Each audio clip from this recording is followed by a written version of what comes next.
Good morning, everyone. Just before the borough president walks out, I've been on the program, the same program, a couple of times since he's been borough president, and he's always in my talking points. It's as if his staff is reading my reading my talking points beforehand. But I'm definitely grateful to be here this morning. I just want to acknowledge some of the members of Brooklyn and NAACP who are in the room. Onita Coward-Mayers, who was also previously introduced, is our second vice president of Brooklyn NAACP. I see Melanie in the room, who's also a member of Brooklyn NAACP. Any other members of Brooklyn NAACP in the room? All right. Oh, there you are. Hi. If you are not a member of Brooklyn NAACP, there are information at the front table about our branch and the work that we're doing. We also have membership forms if you are interested in being a member of NAACP, which is the oldest, the boldest, the largest civil rights organization in this country. At 100, getting ready to be 103 years old, the organization has long been at the forefront of advancing equality for communities of color, and I am certainly honored to be the leader and the president of the Brooklyn branch, which has a very long and distinguished history here in Brooklyn. It was founded in 1920. At the time, across the country, the issue at the forefront was that of lynching. And it was here at Brooklyn Academy of Music, not too far away, that the Brooklyn branch held its first meeting and organized around the issue of lynching. And as I study more, and I'm building now the history of the branch at this time, I've been back and forth to DC at the Library of Congress. The Library of Congress holds NAACP's archive. And so going back and sort of looking through the work that the Brooklyn branch has done in this borough to hold handwritten letters from Ella Baker and from these distinguished people who did great work in our borough and across the country has been an empowering experience. Equally empowering has been reading and studying the work of Shirley Chisholm. This is my first edition copy of her Unbought and Unbossed. And with me this morning, oftentimes I wear Take It Out of the Case every now and then, is a button original from her campaign. And to study and learn the history and the work that Shirley Chisholm has done for us has been an amazing experience. One of the quotes she mentions is tremendous amounts of talent are being lost to our society just because that talent wears a skirt. And today our society is ignoring the talent of those who are born in a different country, speak a different language, or are under the age of 25 and 35.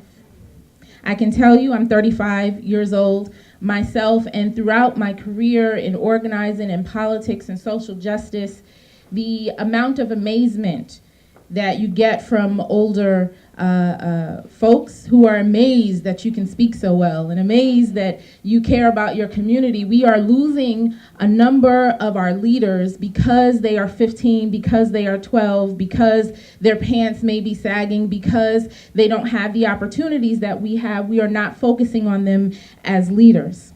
The Chisholm tradition means we invest in youth and education. It means we have fearless political leadership and that we invest in diversity. Shirley Chisholm invested in youth and education by not only educating herself, but ensuring that every child had a high-quality education. Her professional career was focused on early childhood education, and now we have this major focus and this major push on universal pre-K. But we also need to make sure that every child has a high-quality public education, right? Nearly 60 years, it's been 60 years this May since Brown v. Board decision, disparities in education still remain. Last Friday, the Education Department released statistics, civil rights statistics on education. And they found that students of color are less likely to have access to advanced math and science, are less likely to have a veteran teacher in the classroom, and the youngest, even preschoolers, are suspended at a high rate. Imagine a preschooler being suspended. high impact of communities of color. Our current political climate says that the issue at hand is charters versus other public schools. We reject that because there are less than 1% of children, particularly in this city, in charter schools. The focus should be making sure that every child that's in a public school system has a high quality education, right? So it is a deterrent, I call it a distraction. Yep. For communities of color, that our issue at hand is charters versus other public school. That's the distraction. The focus should be to make sure that every child that's in a charter school, a public charter school, or in another public school has the same education. Yep. That should be our issue. Fearless political leadership means that we elect and hold accountable elected leaders that reflect our values and lift our communities out of poverty. Our elected leaders have a responsibility in their position to break down institutional barriers that prevent communities of color from having equal opportunity. Shirley Chisholm was invested in that, as mentioned by Professor Winslow in her legislation on the SEEK program, which sought out community students of color to make sure that they had a high education to go on further in their careers. She was committed to diversity. Professor Winslow is still here. She minored in Spanish at Brooklyn College, spoke Spanish fluently, and got straight A's in Spanish, right? And so she was able to communicate to parts of her district in her assembly run, in the congressional run, and then the presidential run, because she realized that there were other people besides Black people in her district, and that the coalition of people of color together were invested and had the same issues, right? And so undoubtedly she would be in support of the DREAM Act, right? Not only here in the state, but nationwide. In the book, she has this quote, and this is common among leaders in the past, that they did not always intend what we now hail them for. She said, "It was not my original strategy to organize women power to elect me. It was forced on me by the time, place, and circumstance. I never meant and never mean to start a war between women and men. It is true that women are second-class citizens just as Black people are." And that's when she goes on in the quote I began with, in the talent lost because it's focused on women. It was Shirley Chisholm's organizing which set the stage for the presidential run, not only for her, but then years later for Jesse Jackson, who ran and was able to organize in state by state.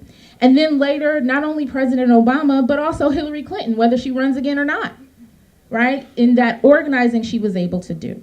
The Chisholm Effect is a hashtag we discuss online for those of you who tweet. Chisholm Effect, which was started by Higher Heights for America. It's a national political action committee, which I happen to be the founder chair of, and very proud of that, which invests in electing and supporting more Black women in elected leadership at all levels. Be it, and I would love if anybody has any examples of Black women being elected as dog catchers, that would be amazing for, for amazing example. But at all levels, whether it be school boards in states that still have school boards, in Congress, and eventually a presidential one. And so while she did not start out to organize women, I'm so glad that she did, because Black women continue to show and prove our leadership. We are consistent voters, and actually the last presidential run, we outperformed everyone. And we recently just elected the governor of Virginia. It was Black women who sort of outperformed and elected the governor there. And so we're responsible for electing people in positions of power like Tish James, who's just joining us. So we still have a way to go. And as our borough president mentioned, it's not enough to be unbought and unbossed on a letter with a stamp. The Honorable Shirley Chisholm was elected to Congress. She was part of the largest group of congressional members of color at the time. And today, we have the largest number of elected members of color ever before in this country. Ever before. And we are still achieving less and accomplishing more for our communities. In the Chisholm tradition, let us hold our elected leaders to a higher standard to accomplish more for our communities. And if they don't, in the Chisholm tradition, let us run, organize, and win, and become the unbought and unbossed effective leaders for our communities. Thank you very much for inviting me this morning, and I look forward to continued collaboration with the League of Women Voters. Thank you. And I'm going to give you a copy of Try, too. Don't let me get away without giving it to you.